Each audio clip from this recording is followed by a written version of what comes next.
La France, qui a battu l'Italie 35 fois en 38 rencontres, se déplace aujourd'hui à Rome pour tenter d'endiguer sa série de 5 défaites consécutives à l'extérieur.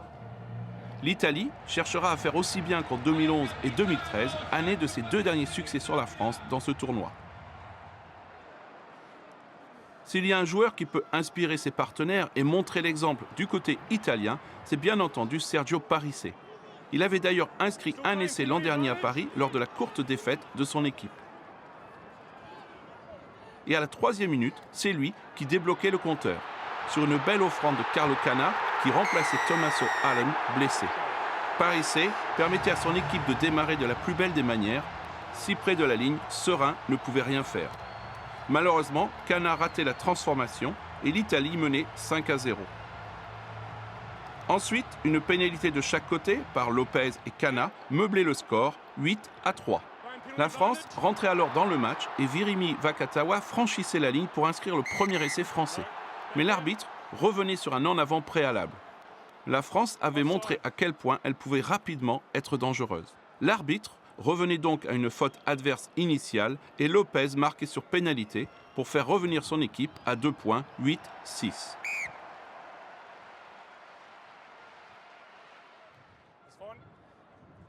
Et 1 minute plus tard, la France allait combiner pour remonter tout le terrain par l'intermédiaire de Lamerat, puis Vakatawa et Picamol.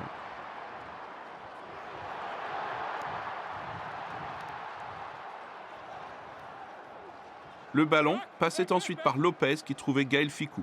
Le centre feintait la passe, ce qui lui ouvrait soudainement le chemin de l'en-but. Il inscrivait ainsi ce qui n'était que le 3e essai dans ce tournoi pour l'équipe de Guy Novès. Très belle action tout de même du centre toulousain et la France passait devant au score pour la première fois. Avec les 2 points de la transformation de Lopez, France 13, Italie 8.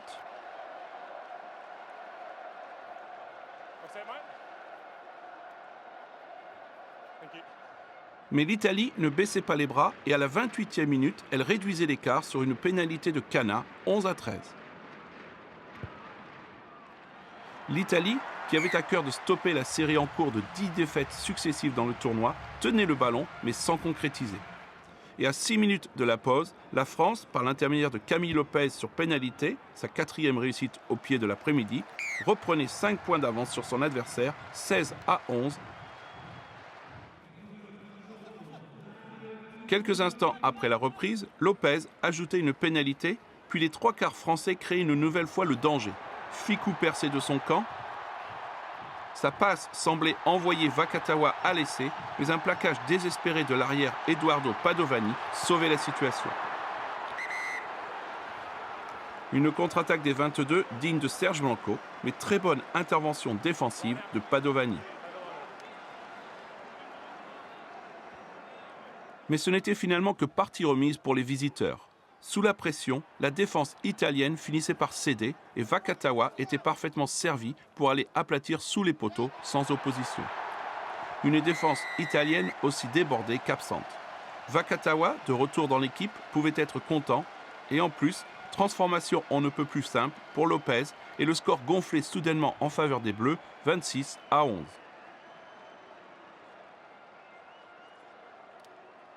Et à la 67e minute, les visiteurs inscrivaient leur 3e essai. La mêlée italienne était sous pression, Picamol ramassait le ballon et en profitait pour charger et franchir la ligne. La défense italienne ne parvenait pas à le stopper. Bel effort et bel essai tout en puissance du numéro 8 qui anéantissait les espoirs italiens de revenir dans le match. Le suspense maintenant était de savoir si la France pouvait empocher le bonus offensif. Et 33-11 avec la transformation de Lopez. À 8 minutes du coup de sifflet final, la France était à 2 doigts de pied d'obtenir le bonus sur un essai du remplaçant Eddy Benhaous. Mais après consultation du TMO, il était considéré que Picamol avait mis le pied en touche avant de passer le ballon. Pas d'essai. Mais 3 minutes avant la fin du match, les visiteurs inscrivaient l'essai du bonus offensif. Après un bon travail de Nakataichi et Gourdon, Dulin terminait dans l'en-but italien. L'arrière français profitant sans doute de la défense passive ou fatiguée des locaux pour filer à l'essai, synonyme de bonus. Un essai tout de même de belle facture, malgré 1 ou 2 plaquages manqués. Et 40-11 avec la transformation de Camille Lopez, le match est plié pour la France. Les Italiens allaient cependant inscrire un essai de consolation après la sirène. Un essai concluant une belle période de possession et plusieurs séquences de jeu. Le ballon était finalement écarté sur l'aile droite vers Angelo Esposito, qui inscrivait là un essai qui donnait à l'Italie une marge plus respectable. D'autant plus que Cana réussissait la transformation en coin, 40-18 pour les Bleus. Malgré cet essai de consolation, concédé à la fin du match, la France peut se satisfaire de ce succès bonifié qui l'a fait grimper au classement avant de s'apprêter à recevoir les Gallois lors de la dernière journée.